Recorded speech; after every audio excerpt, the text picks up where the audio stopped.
नवरात्र के 5वें दिन माँ दुर्गा के स्वरूप माँ स्कंद माता की पूजा अर्चना की जाती है। स्कंद शिव और पार्वती के 6 मुख वाले पुत्र कार्तिकेय का नाम है। इनके माता होने के कारण ही माँ दुर्गे के इस स्वरूप को स्कंद माता नाम प्राप्त हुआ। स्कंद मातृ स्वरूपिणी देवी की 4 भुजाएं हैं। इस रूप में माता एक हाथ से पुत्र स्कंद यानी कार्तिकेय को गोद में लिए हुई हैं।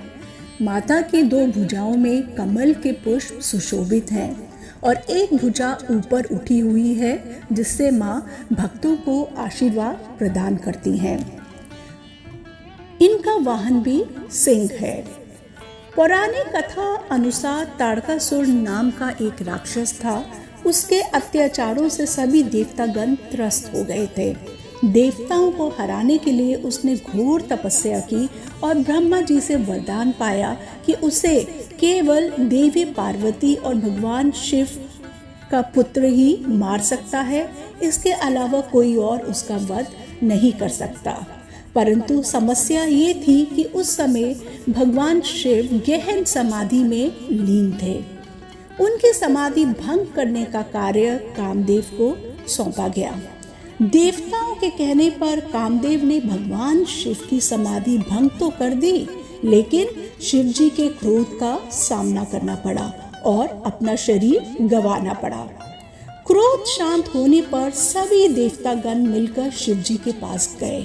उन्होंने शिव जी से प्रार्थना की कि ताड़कासुर का आतंक केवल उनके और देवी पार्वती का पुत्र ही खत्म कर सकता है, ऐसा ब्रह्मा जी का वरदान है। भगवान शिव और देवी पार्वती का विवाह संपन्न हुआ। उनका पुत्र स्कंद उत्पन्न हुआ। अपने पुत्र स्कंद को युद्ध में प्रशिक्षण देवी माँ ने स्वयं ही दिया।